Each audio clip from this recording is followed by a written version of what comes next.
बिस्मिल्लाहिर्रहमानिर्रहीम। अज़ीज़ तलबा अस्सलामु अलैकुम।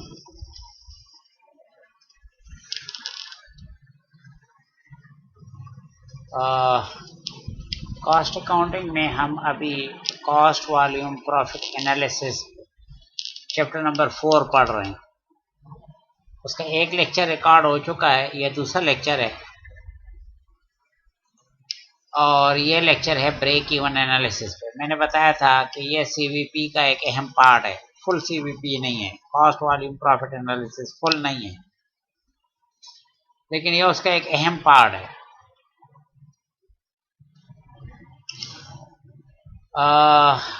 The break-even point, the point of no profit and no loss, provide manager with insight into profit planning. It can be computed in 3 different ways. और ये जिनको 3 different ways कह रहे हैं, बेसिकली ये एक ही है, इक्वेशन अप्रोच हो, कंट्रीब्यूशन अप्रोच हो या ग्राफिकल अप्रोच हो। बेसिकली ये ग्राफ इन्हीं इक्वेशन से बनता है, ठीक है। और कंट्रीब्यूशन अप्रोच जिसको ये कह रहे हैं, बेसिकली उन्हीं इक्वेशन को हल्का फुल्का अलजबरा इस्तेमाल करके सॉल्व किया गया, तो उससे कंट्रीब्यूशन अप्रोच बन गया। लेकिन बहरहाल हमारे दोस्त जो हैं, यही होता है, जो लोग मैथ से ज़रा दूर होते हैं तो वो इसको अलग कहेंगे, इसको अलग कहेंगे और इसको अलग कहेंगे।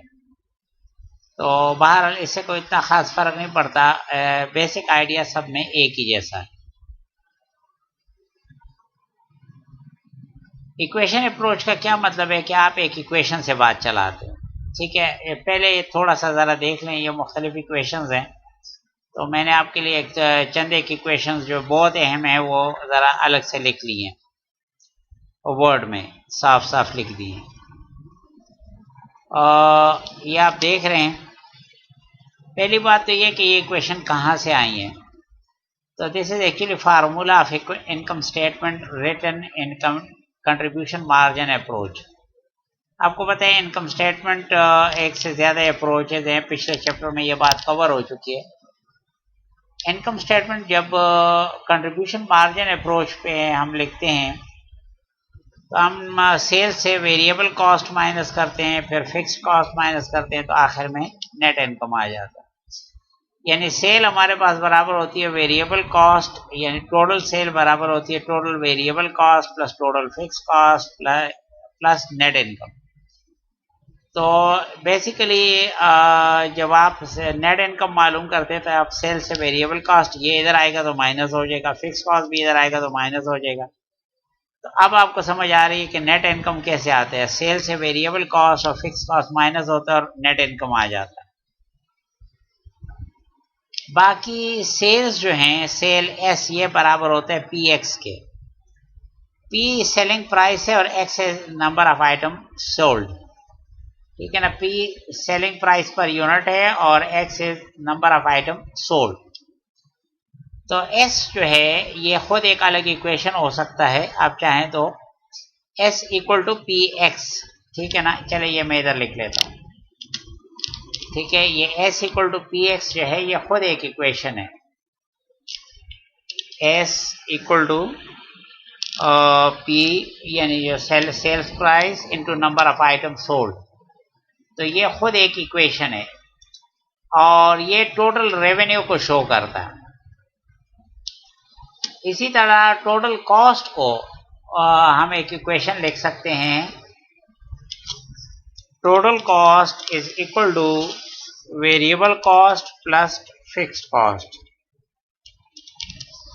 तो हम ये एक इक्वेशन लिख सकते हैं, ठीक है ना। और ये जो आखिरी इक्वेशन मैंने लिखी है इसको ऐसे भी लिखा जा सकता है, total cost is equal to v x plus fix cost. तो ऐसे भी लिखा जा सकता है। ये आखिरी इक्वेशन दोबारा ऐसे भी लिखी जा सकती है। जबकि v क्या है, ये वेरिएबल कॉस्ट पर यूनिट है और x वही नंबर ऑफ आइटम प्रोड्यूस्ड है, यहाँ सोल्ड है यहाँ प्रोड्यूस्ड है बाहर। तो ज़ाहिर है कॉस्ट में प्रोड्यूस की बात होगी और सेल्स में इसके सोल्ड की बात होगी। बाकी x नंबर ऑफ आइटम यहाँ प्रोड्यूस्ड है और यहाँ सोल्ड है। Vx जो है, V हमारे पास है वेरिएबल कॉस्ट पर यूनिट, और V और x जब मल्टीप्लाई हो जाता है तो ये हो जाता है टोटल वेरिएबल कॉस्ट, ये चीज हो जाती है Vx। यानी तो ये भी जरा एक देख लें एक इजाफी इक्वेशन के V वेरिएबल कॉस्ट जो है ये बराबर होता है Vx के, ठीक है ना। बाकी ये इस असम्पशन पर है कि सेल प्राइस भी फिक्स रहती है, वेरिएबल कॉस्ट पर यूनिट भी फिक्स रहता है, उस सूरत में है ये 12। तो ये हमारे पास Vx और तो Vx टोटल कॉस्ट हमारे पास होता है variable cost plus fixed cost. तो बहरहाल सेल हमारे पास ये जो दो लिखे हुए हैं ये असल में टोटल कॉस्ट है और प्लस नेट इनकम। तो सेल हमारे पास है total cost plus net income. Sale को फिर Px लिखा जा सकता है किस तरह, यहां से। वेरिएबल कॉस्ट को Vx लिखा जा सकता है किस तरह, यहां से। बाकी फिक्स्ड कॉस्ट अपनी जगह आ गया और प्लस नेट इनकम। बाकी ये थोड़ा सा अलजबरा है कि Vx इधर आ जाए तो माइनस Vx हो जाएगा, x कॉमन ले लें तो ये फार्मूला हो जाएगा, ये वाला तो अपने साथ साथ चलता रहेगा। और P माइनस V पे डिवाइड कर दें तो आपके पास ये एक अहम फार्मूला आ जाता है जो अक्सर कंट्रीब्यूशन मार्जिन और इसके हवाले से अप्रोच में ये फार्मूला अक्सर इस्तेमाल होता है। तो बहरहाल ये कंट्रीब्यूशन मार्जिन अप्रोच है। ये जब हम ब्रेक इवन एनालिसिस करते हैं तो इसमें हम नेट इनकम को 0 ले लेते हैं, ठीक है ना। तो अगर आप नेट इनकम को 0 लें तो ये आखिरी फार्मूला जो इधर लिखा हुआ है ये फार्मूला, चले मैं इसको कॉपी करके नीचे लिख लेता हूं।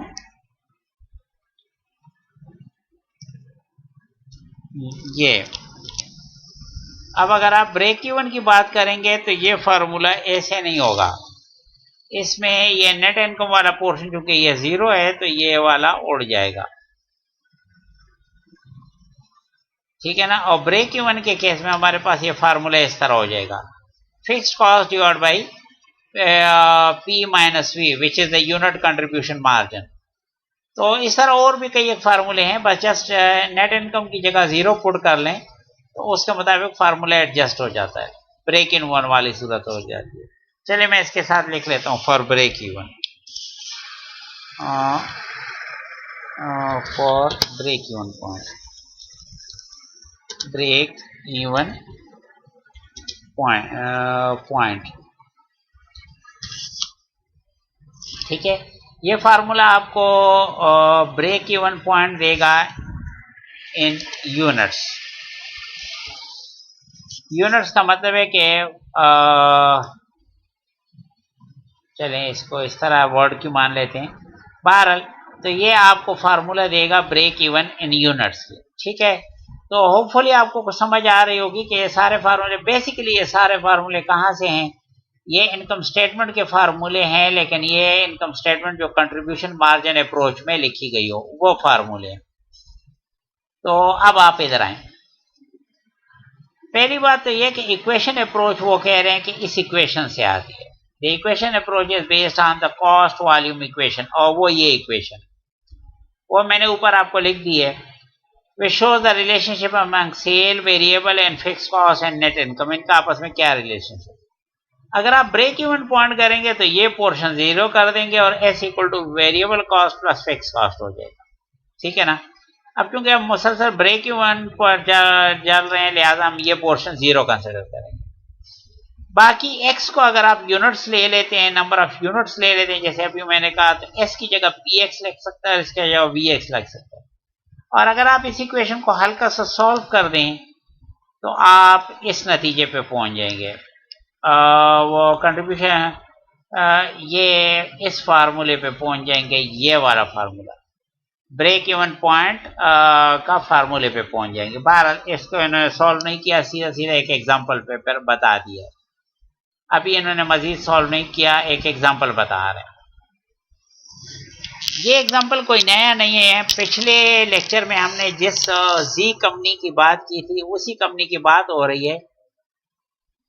उसके अगर आप पिछला एग्जांपल, अगर आपने ये वीडियो अभी ज़्यादा वक्त नहीं हुआ आपने देखी है, तो आपको याद होगा कि उसमें सेलिंग प्राइस $25 था, वेरिएबल कॉस्ट पर यूनिट $10 था, फिक्स कॉस्ट 15,000 था। तो ये चीज़ें उधर गिवन थी।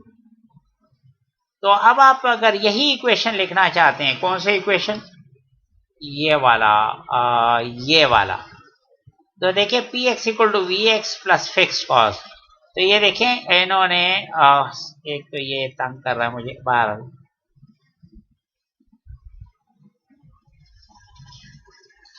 तो ये आप देखें पी एक्स लिखा हुआ है, ये प्राइस है और ये एक्स है जो मालूम करना है, इक्वल टू ये variable cost per unit into x है और प्लस 15,000 फिक्स कॉस्ट है। बेसिकली इस इक्वेशन में वैल्यूज पुट की गई। बाकी नेट इनकम तो हम पहले से ही जीरो कंसिडर कर चुके हैं। बाकी इस इक्वेशन को कैसे सॉल्व किया गया है, तो ये देखें, ये इस इक्वेशन को उसी तरह सॉल्व किया गया है जैसे मैंने इधर सॉल्व किया है। वी एक्स इधर आ गया, एक्स कॉमन ले लिया गया, पी माइनस वी सारा कुछ आखिर में, बस सिर्फ ये है कि नेट इनकम वो जीरो कंसिडर कर रहे हैं और आखिर में इस फार्मूले पर पहुंच गए। तो इतनी सी बात है। ये 25x है, 10x इधर आ गया, x कॉमन ले लिया, अब कॉमन लेके इधर भी लिख सकते हैं, इधर भी लिख सकते हैं। इन्होंने इधर भी वो p माइनस वी इधर ही सॉल्व करके 15 कर दिया और बाद में 15 पे डिवाइड कर दिया। 1000 यूनिट हमारे पास आ गया और इसका मतलब ये है कि ये कंपनी का, इस कंपनी का सेल वॉल्यूम 1000 यूनिट है। याद रखें ये डॉलर्स नहीं है, ये नंबर ऑफ यूनिट्स हैं कि इतने यूनिट ये कंपनी प्रोड्यूस करके सेल करेगी, तो ये नो प्रॉफिट नो लॉस पर होगी। ठीक है ना जी। अब अगर आप इसी क्वेश्चन को सॉल्व करना चाहते हैं कंट्रीब्यूशन अप्रोच पे, ठीक है ना, आप इसको कंट्रीब्यूशन अप्रोच पे सॉल्व करना चाहते हैं, तो आप डायरेक्टली वो फार्मूला इस्तेमाल कर सकते हैं। फिक्स कॉस्ट की वैल्यू यहाँ पर पुट करें, पी की वैल्यू यहाँ और इधर पुट करें और सॉल्व करें, तो आप इस तरीके से भी इस क्वेश्चन को सॉल्व कर सकते हैं और वही 1000 यूनिट ही आएगा आपके पास। ठीक है ना जी। बेशक ये थोड़ी सी बात मैं आपके लिए छोड़ देता हूँ एज एन एक्सरसाइज, लेकिन अगर आप इस तरीके से डायरेक्ट सॉल्व करेंगे, इक्वेशन मेथड से नहीं करेंगे, तो हम कहेंगे कि आपने कंट्रीब्यूशन अप्रोच यूज किया है। अच्छा जी, बाकी आपको ये पता है पिछले लेक्चर से कि P minus V is contribution margin per unit और XBE का मतलब है break even unit sale volume. तो break even unit sales, break even point in unit basically होता है fix cost divide by unit contribution margin. यही formula दोबारा लिखा गया है। अब अगर आपको ब्रेक इवन चाहिए, यूनिट्स में नहीं चाहिए, डॉलर्स में चाहिए, तो आप क्या करेंगे कि ये जो आंसर आया है एक्स का, उसको मल्टीप्लाई करेंगे यूनिट सेल प्राइस से। एक तरीका तो ये है। Break even point in dollars आप कैसे मालूम करते हैं, break even point in units, ठीक है ना। डॉलर्स में मालूम करना हो तो यूनिट्स में जो आपके पास आंसर आ जाता है उसको सेल प्राइस से मल्टीप्लाई कर दें।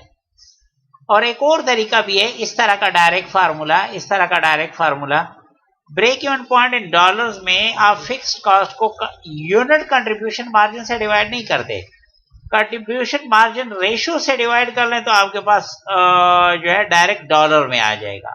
ये भी आप देख सकते हैं एक आने वाले एग्जांपल में।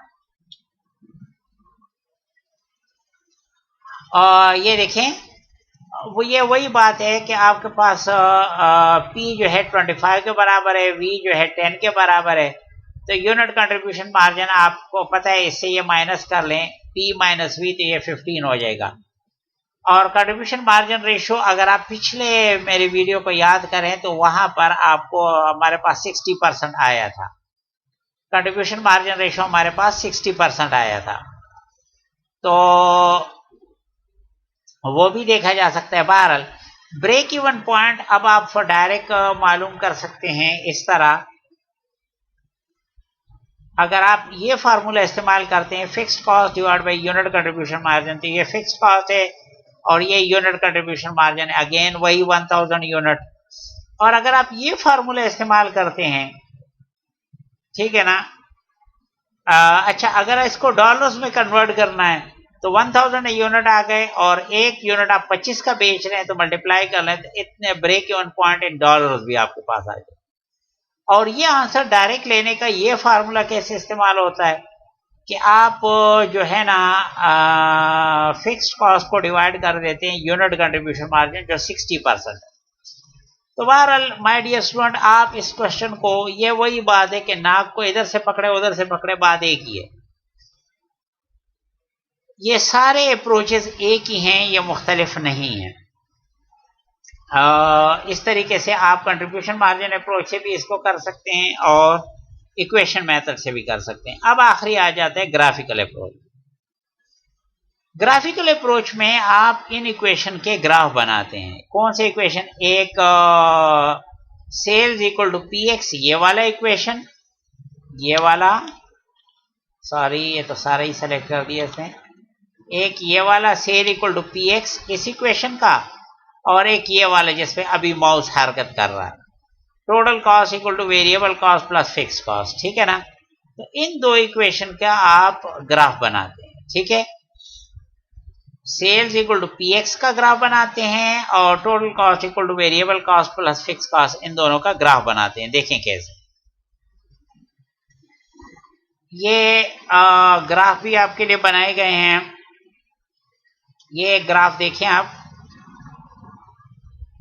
एक मिनट में इसको थोड़ा सा अच्छा जी, इसमें एक्स एक्सिस पे नंबर ऑफ यूनिट शो किए गए हैं। जरा ये देखें, एक्स एक्सिस पे नंबर ऑफ यूनिट शो किए गए हैं, यानी प्रोडक्शन शो की गई है। ठीक है, yes, number of unit sold show किए गए हैं, तो ये आउटपुट है। और वाई एक्सिस पे आपको जो है ना यहां सेल और कॉस्ट दोनों शो किए गए हैं। मतलब ये है कि अगर आप इस इक्वेशन की बात कर रहे हैं तो ये सेल्स हैं, और अगर इस इक्वेशन की बात कर रहे हैं तो ये कॉस्ट है। बाकी इसमें एक लाइन तो ये जा रही है ऐसे, जो याद रखें कि ऑरिजिन से शुरू होके ऐसे जाती है। ये कौन सी इक्वेशन है ये मैं आपको बता देता हूं। ये S equal to P X है। इसमें देखें, इसमें सारा का सारा कुछ प्रोडक्शन पे यानी एक्स पे डिपेंडेंट है। रेवेन्यू हमारा सारा का सारा प्रोडक्शन पे डिपेंडेंट है। अगर इसमें आप एक्स की जगह 0 डालते हैं तो सेल की वैल्यू 0 आती है। एक्स की जगह 0, मेरी ये बात गौर से सुने, एक्स की जगह 0 आते हैं, डालते हैं तो सेल 0 हो जाते हैं। ये बात आपको ग्राफ पे कैसे नजर आती है? ये देखें, ये जो पॉइंट है, जब प्रोडक्शन 0 हो जाए तो सेल भी 0 हो जाती है। ये पॉइंट, ये लाइन जो है ये ऑरिजिन से गुजरती है। ये इस बात की, ये वाली इक्वेशन है। ये वाली लाइन जो है ये हमारी सेल की इक्वेशन है। ये दूसरी इक्वेशन जो जरा ऊपर से वाई एक्सिस को काफी ऊपर टच करके ऐसे जाती है जरा, और ज्यादा तेजी से, ज्यादा स्टीप नहीं होती है। मतलब है ज्यादा, सेल वाली इक्वेशन काफी तेजी से ऊपर जाती है, ये उतनी तेजी से नहीं जाती, ये जरा आहिस्ता से ऊपर जाती है। ठीक है ना जी? और लेकिन ये है कि ये 0 से शुरू नहीं करती, जरा ऊपर शुरू करती है। इसकी क्या वजह है? इधर देखें, असल में ये इस इक्वेशन का ग्राफ है, इस इक्वेशन का। इसमें यह है कि अगर आपके पास फिक्स्ड कॉस्ट मौजूद होता है तो अगर आप 0 यूनिट भी प्रोड्यूस करें, एक्स की जगह 0 यूनिट पुट कर लें तो ये पोर्शन गायब हो जाएगा। एक्स की जगह 0 पुट करें तो ये पोर्शन गायब हो जाएगा, फिर भी total cost equal to fixed cost फिर भी मौजूद होगा। तो अगर हमारे पास एक्स की जगह प्रोडक्शन बिल्कुल 0 हो जाए तो भी हमारे पास कुछ फिक्स्ड कॉस्ट होता है, जो हमारे इस केस में 15,000 है। देखें, 10,000 और 20,000 के बिल्कुल दरमियान में, यहाँ 15,000, ये हमारा वो फिक्स्ड कॉस्ट है। 0 प्रोडक्शन पे ये वो फिक्स्ड कॉस्ट है। और फिर ये लाइन ऐसे जाती है और एक जगह इसको, वो जो रेवेन्यू वाली लाइन है उसको क्रॉस करके ऐसे जा रही होती है। ये लाइन ज्यादा स्टीप है, बहुत तेजी से ऊपर जाती है, ये हम कहते हैं इसका स्लोप ज्यादा है। और ये लाइन का स्लोप कम है, ये आहिस्ता से आहिस्ता आहिस्ता ऊपर जाती है। इसका स्लोप क्यों ज्यादा है? क्योंकि हर एक यूनिट हम महंगा बेच रहे हैं, 25 रुपए का बेच रहे हैं, $25 का बेच रहे हैं, तो ये बहुत तेजी से हो। लेकिन इधर इसका ग्राफ आहिस्ता इसलिए जाता है कि variable cost per unit dollar 10 है, 25 नहीं है, 10 है, तो ये आहिस्ता से ऊपर जाता है। तो जो जो एक एक यूनिट हम बढ़ाते हैं तो ये स्लोली ऊपर जाता है, तेजी से नहीं जाता। लेकिन जो जो एक एक यूनिट सेल करते हैं तो ये रेवेन्यू बहुत तेजी से ऊपर जाता है, क्योंकि ये रेवेन्यू का रेट ज्यादा है, 25 है, और इसका रेट जो है 10 है। अब आपको इसकी भी समझ आ गई है कि ये पी क्या है, ये रेवेन्यू के कॉलम का रेट है, ये रेवेन्यू का ग्राफ का रेट है या उसका स्लोप है। और वी क्या है, ये जो है ना हमारा कॉस्ट का जो ग्राफ है, कॉस्ट के इक्वेशन है उसका जो ग्राफ है, ये उसका रेट है या स्लोप है उसका। तो बहरहाल ये दोनों ग्राफ हम इस तरह बनाते हैं, और जहां पर ये दोनों को क्रॉस करते हैं वो ब्रेक इवन पॉइंट हो जाता है।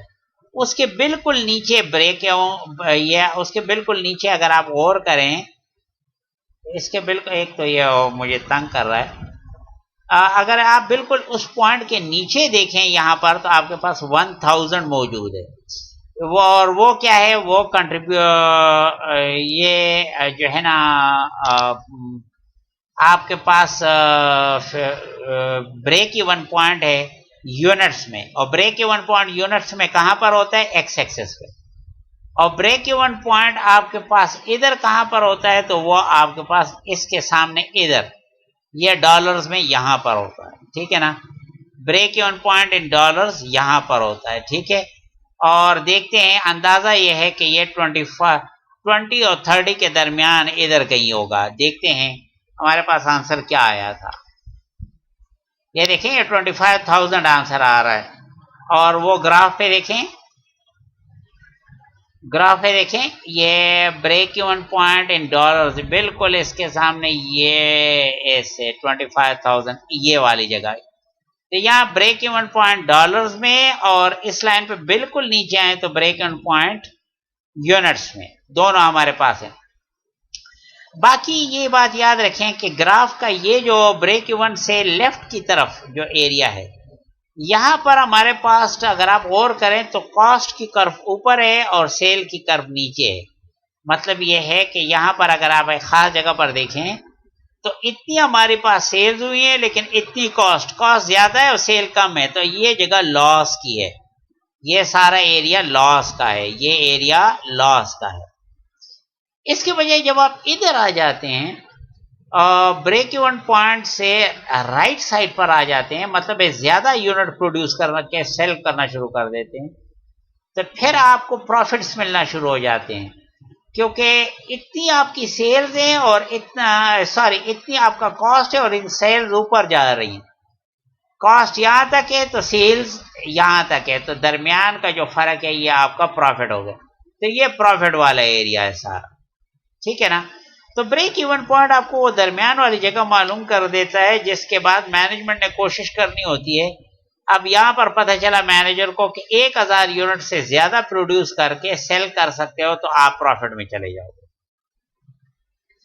तो ये ब्रेक इवन एनालिसिस है, और ये ग्राफ में है, ये ग्राफ में है। और ये ग्राफ हमने किस किस चीज का, एक सेल्स का और एक टोटल कॉस्ट का ग्राफ हमने बनाया। बाकी ये एक हमवार सी लाइन हमने और शो कर दिया, और ये फिक्स्ड कॉस्ट को शो कर रहा।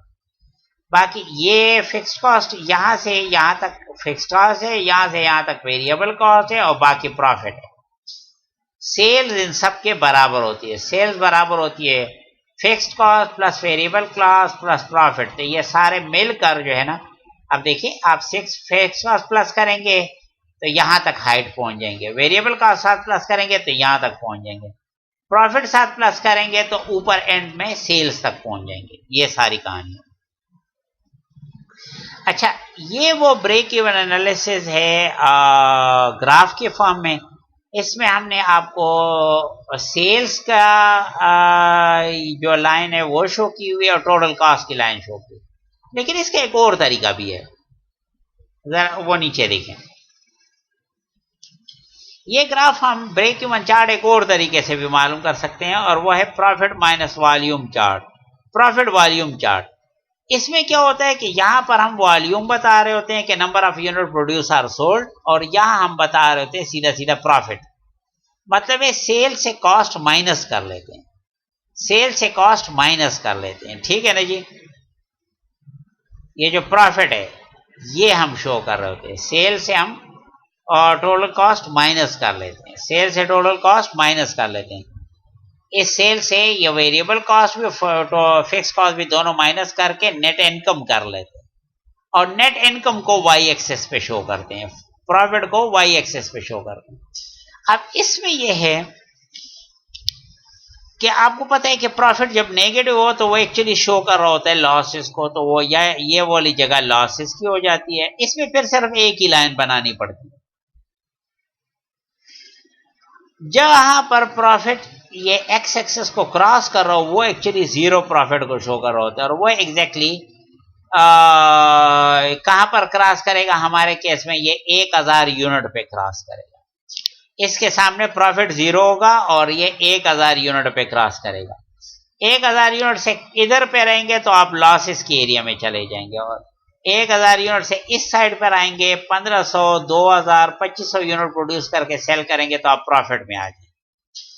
तो ये प्रॉफिट वॉल्यूम चार्ट भी ब्रेक इवन एनालिसिस में इस्तेमाल होगा, आप दोनों कर सकते हैं। अब डियर स्टूडेंट, आपने जो अभी आपने थोड़ा बहुत सीखा, इसके बेस पे आप कई चीजें, कई किस्म की कैलकुलेशन कर सकते हैं। बिलफर्ज आपको कोई टारगेट इनकम बता दी जाती है, या टारगेट इनकम वॉल्यूम के कैलकुलेशन करनी हो, या मार्जिन ऑफ सेफ्टी मालूम करना हो, तो आप ब्रेक इवन की ये एनालिसिस या ये जो तरीकाकार हमने आपको बताया है, अब की दफ़ा हम वो टारगेट इनकम को ज़ीरो नहीं करेंगे और वो नेट इनकम को ज़ीरो नहीं करेंगे और इक्वेशन इस्तेमाल करेंगे, तो आप देखेंगे कि वो हमें कई एक अच्छी कैलकुलेशन हम कर सकते हैं, ठीक है।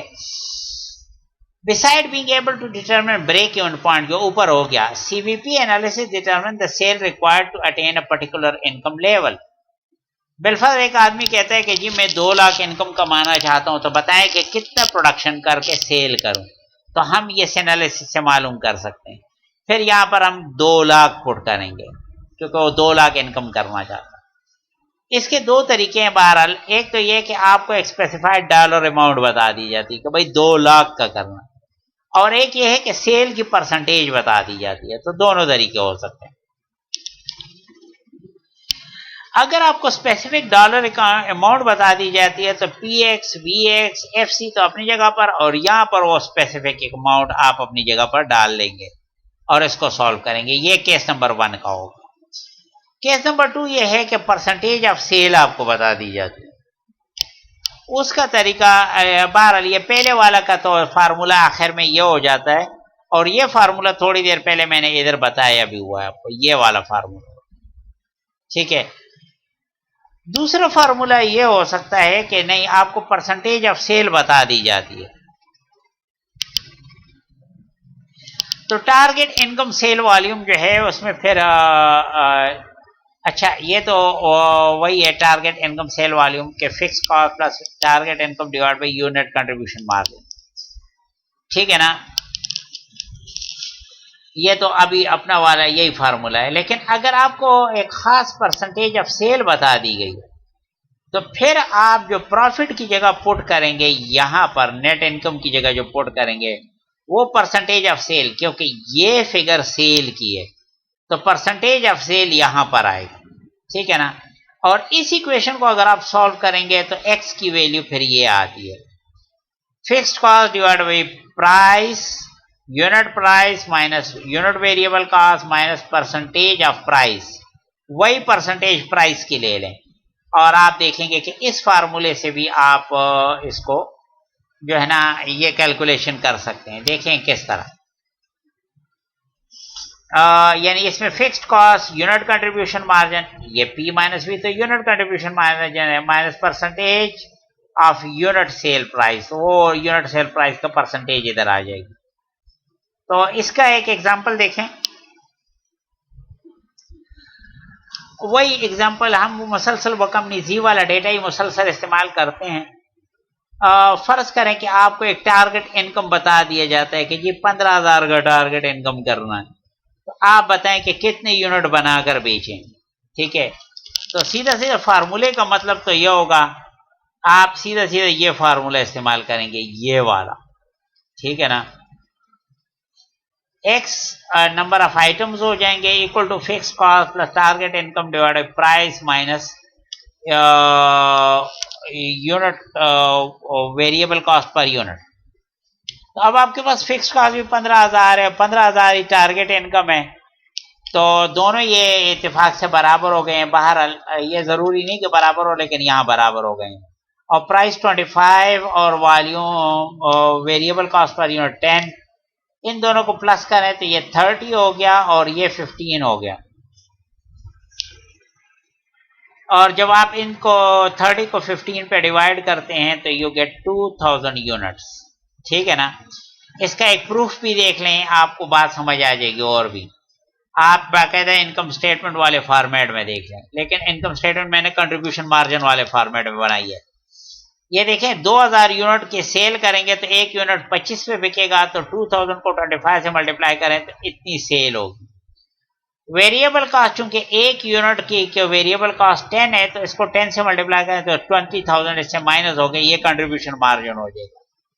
इससे आप फिक्स कॉस्ट 15,000 माइनस करें तो नेट इनकम यही 15,000 आपके पास आ जाएगा। तो बहरहाल 2000 यूनिट हमारा आंसर बिल्कुल सही है। अच्छा जी, अब अगर हमारे पास केस नंबर 2 है, जिसमें कहते हैं कि जी 20% ऑफ सेल्स हमें कमानी है, टारगेट इनकम कितना है, 20% ऑफ सेल्स। ठीक है, तो अब क्या तरीका है? अब तरीका माय डियर स्टूडेंट ये है, 20% ऑफ सेल है ना, तो fix cost divide by contribution margin minus percentage of sale, जैसे मैंने ऊपर फार्मूला बताया था। तो ये तो फिक्स्ड कॉस्ट है, इसमें वो इनकम ऊपर नहीं लगती, और फिक्स्ड कॉस्ट सिर्फ ऊपर लगती है 15। ये 15 क्या है, ये असल में P से V माइनस कर लिया हमने, माइनस, और यहां पर है वो परसेंटेज ऑफ सेल प्राइस।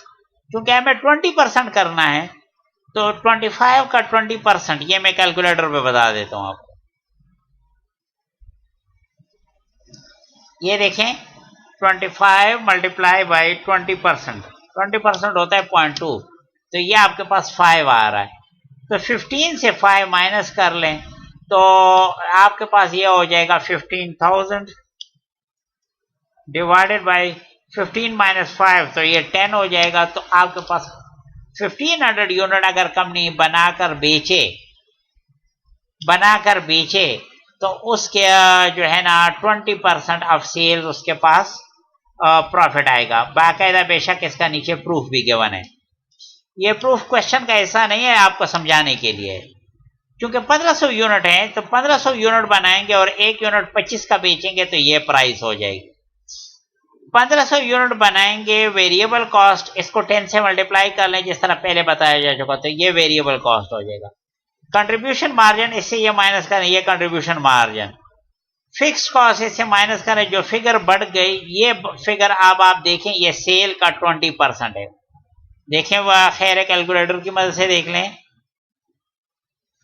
मैं बताना चाहता हूं कि ये नेट इनकम इसका 20% है। देखें, 7,500 डिवाइडेड बाई 37,500, और ये देखें 0.2, और अगर इसको 100 से मल्टीप्लाई करें तो ये 20%। तो मैं आपको बताना चाहता हूं कि ये फार्मूला सही काम कर रहा है।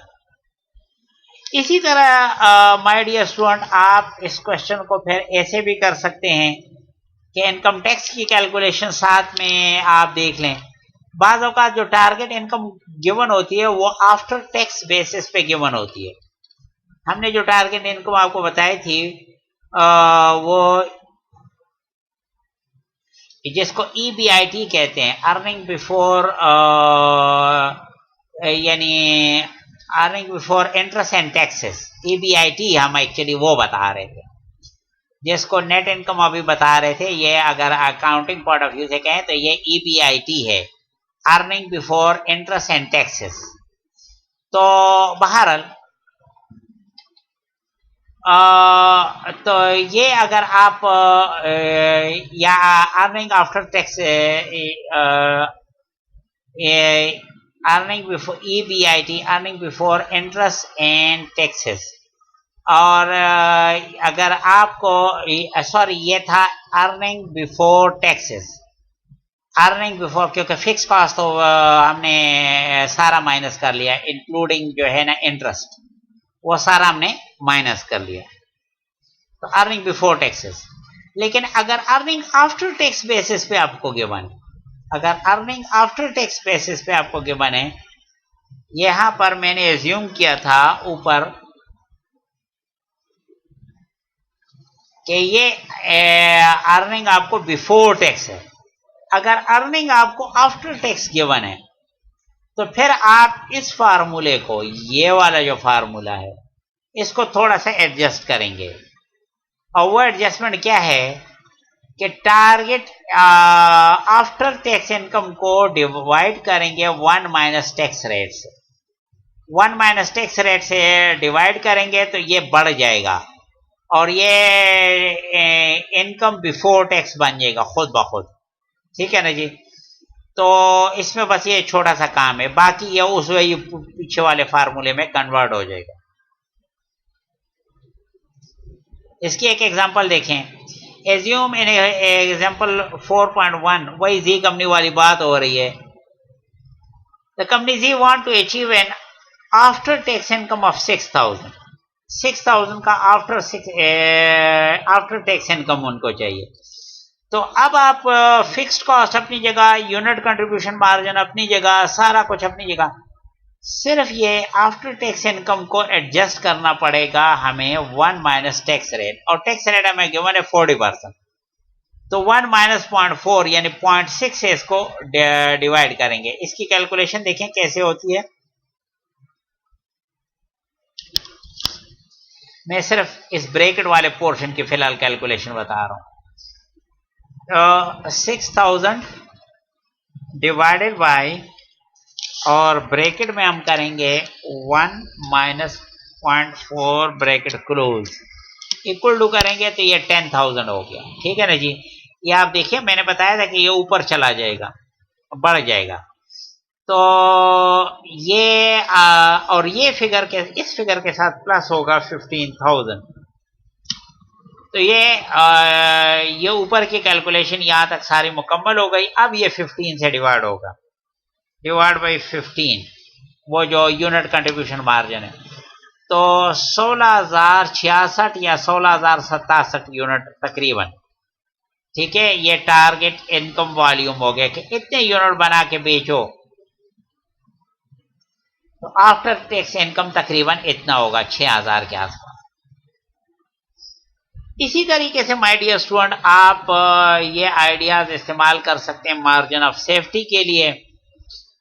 मार्जिन ऑफ सेफ्टी का फार्मूला ये है कि आपने बजट में कितने सेल रखे हैं, ब्रेक इवन कहां पर हो रहा है, और बजटेड सेल कितने, वही बजटेड सेल नीचे भी आ जाते हैं। ठीक है ना। ये एक तरह से परसेंटेज चेंज का फार्मूला है। तो सपोज इसकी भी एक एग्जांपल देखें। The company G project sale, company G ये कह रही है कि हमारा इस साल के लिए या इस पीरियड के लिए 30,000 की सेल होगी, और ब्रेक इवन 25,000 पे हो रहा है डॉलर्स में। ये डॉलर में बात हो रही है सारी, ये भी। तो आप जस्ट बजटेड सेल यहां पर और break even sale divide by budget sale, और ये परसेंटेज में कन्वर्ट कर लेंगे। ठीक है। तो ये आपका मार्जिन ऑफ सेफ्टी है। आप 16.7% तक कम आ सकते हैं, उससे ज्यादा कम आएंगे तो लॉसेस में चले जाएंगे। तो ये आपका मार्जिन ऑफ सेफ्टी है। अब ये जो कुछ मैंने इसके हवाले से बताया आपको, ब्रेक इवन एनालिसिस के हवाले से, इसको आप तरह तरह के एग्जाम्पल्स में इस्तेमाल करते हुए अपने बुक में देखेंगे। बिलफर्ज आपको यानी तरह तरह की जगहों पर आप इसका इस्तेमाल कर सकते हैं। बिलफर्ज ये एक एग्जाम्पल देखें। The company G has a contribution margin of 60%। ये पिछली वीडियो में मैंने बता दिया था कि कंट्रीब्यूशन मार्जिन हमारा 60% है और फिक्स कॉस्ट 15,000 है। Assume that the company expect sales to go up by 10,000, sale जो है 10,000 तक ऊपर जा सकती है, तो इसका प्रॉफिट पे, इसका नेट इनकम पे कितना इफेक्ट होगा? तो change in net income will be equal to change in sales multiply by contribution margin ratio, क्योंकि इन दो, इस पूरे प्रोसेस में फिक्स कॉस्ट तो वही रहता है, तो उसका इफेक्ट नहीं होता। तो change in net income is equal to आपका, इसमें सेल्स में कितना चेंज आ रहा है 10,000, और इसको आप 60% से मल्टीप्लाई करें तो पता चला कि प्रॉफिट में आपका 6,000 मजीद ऐड हो जाएगा। ठीक है, तो बास काम आप बिल्कुल फिर डायरेक्टली कर सकते हैं। ठीक है, चेंज, और ये यूनिट्स में भी हो सकता है, change in net income equal to change in unit sale, लेकिन फिर यहां पर तो रेशो था, फिर यूनिट कंट्रीब्यूशन मार्जिन आप मल्टीप्लाई करेंगे। तो ये यूनिट और रेशो वाले मसले में जरा, अगर हिसाब किताब सारा डॉलर्स में चल रहा है तो कंट्रीब्यूशन मार्जिन रेशो आपको अप्लाई करना चाहिए, और अगर यहाँ यूनिट है तो यूनिट कंट्रीब्यूशन मार्जिन आपको चलाना चाहिए। बस ये ट्रिक है। इसी तरह what before tax income is expected on sale of 47,500, अब अगर ये सेल है तो बिफोर टैक्स इनकम कितना होगा, क्योंकि बहरहाल ये सारी एनालिसिस बिफोर टैक्स इनकम के लिए होती है। तो सीधी बात है कि भाई पहली बात फौरन हम मालूम करेंगे कंट्रीब्यूशन मार्जिन क्या होगा, क्योंकि हमारे इस कंपनी में कंट्रीब्यूशन मार्जिन रेशो 60% है, तो सीधा सीधा सेल्स को इससे मल्टीप्लाई करें, ये कंट्रीब्यूशन मार्जिन हो जाएगा। इससे फिक्स कास्ट माइनस करें, इतना इनकम आएगा जी, बस खत्म। और फिक्स कास्ट हमें 15,000 पता है, तो 13,500 इनकम आएगा। एक और एग्जांपल देखें, आपको इसकी बड़ी दिलचस्प एप्लीकेशन बता रहा हूं। Company G is considering increasing advertising budget by 5,000, advertising budget 5,000 पे वो बढ़ा रहे हैं। अब वो देखना चाहते हैं कि इससे हमें फायदा होगा नुकसान होगा। इतना ही एक्सपेक्टेड है कि 5,000 एडवर्टाइजिंग बजट बढ़ाएंगे तो 8,000 सेल में बढ़ेगा, 8,000 सेल में बढ़ेगा। तो 8,000 का 60%, ये जो अभी किया आपने ऊपर, ये कंट्रीब्यूशन मार्जिन 4,500, और इसका आप 5,000 एडवर्टाइजिंग पे लगा रहे हैं। ये देखें, इससे तो $200 का नुकसान है। इसको कहते हैं एक पैसे दी गुडी ते टका सिर बनाई। ठीक है ना।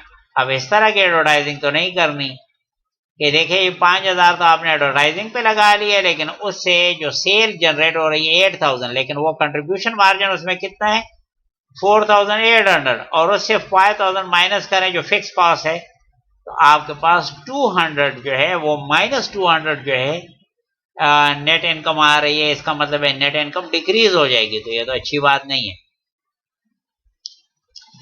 इसी तरह company G sale manager is considering 3,000 increase in sales, 3,000 increase in sales, what additional sales are required to cover the higher cost? Salary, sorry ये जरा गलती हो गई। कंपनी का मैनेजर ये कह रहा है कि सेल्स वो लोगों की सैलरी में 3,000 इंक्रीज कर रहा। ठीक है ना जी। तो ये एक फिक्स्ड कॉस्ट है जो सैलरी में इंक्रीज वो कर रहा है। ठीक है, तो उसके लिए इजाफी सेल कितनी चाहिए? तो इंक्रीज फिक्स्ड कॉस्ट कितना है 3,000, और इंक्रीज कंट्रीब्यूशन मार्जिन हमें कितना है? तो सेल को आप 60% से मल्टीप्लाई करें और 60% से इसको डिवाइड करें, तो अब आपके पास पता चल जाए कि इतनी सेल और आनी चाहिए। ठीक है ना जी। के जरा कैलकुलेटर में देखें, 60% ऑफ सेल इक्वल टू 3,000, ये हमने देख लिया। अब आप 3,000 को 0.6 से डिवाइड करें, 3,000 डिवाइडेड बाई 0.6, तो अगर आप इतना सेल सैलरी बना रहे हैं और उससे आपकी सेल में इतना इजाफा नहीं हो रहा, तो आपको जरा मुहतात रहना चाहिए। इसी तरीके से आप इस पे कई एक और प्रॉब्लम सॉल्व कर सकते हैं। मेरे ख्याल में इतना बहुत है। मैंने आज आपको जो है ना ब्रेक इवन एनालिसिस भी पढ़ा दिया, और एक कंट्रीब्यूशन एक ब्रेक इवन एनालिसिस हमने इक्वेशन मेथड, कंट्रीब्यूशन मार्जिन वाला मेथड, और इसके अलावा ग्राफ का मेथड, और फिर कॉस्ट वॉल्यूम प्रॉफिट एनालिसिस का आगे किस तरह इस्तेमाल हो सकता है, ये सारा मैंने बता दिया। तो और लेकिन याद रखें कि ये सारी एनालिसिस इस पर है कि कंपनी एक प्रोडक्ट प्रोड्यूस करके सेल कर रही है, एक प्रोडक्ट प्रोड्यूस करके सेल कर रही है, ठीक है ना जी। अगर एक से ज्यादा प्रोडक्ट्स हैं तो ये काम कैसे होगा, तो ये सेल मिक्स एनालिसिस है, वो फिर हम अलग से पढ़ेंगे। ये सिर्फ एक प्रोडक्ट तक बात थी, ये इब्तिदाई आइडिया समझने के लिए ये बात आपकी काफी है। इंशाल्लाह फिर बाकी डिटेल, ज्यादा प्रोडक्ट वाला केस जो जरा मामूली इससे मुश्किल है, तो उसको हम अलग से फिर डिस्कस करेंगे। तब तक आप इसको स्टडी कर लेते, ये बहुत होगा। अस्सलाम वालेकुम वरहमतुल्लाह।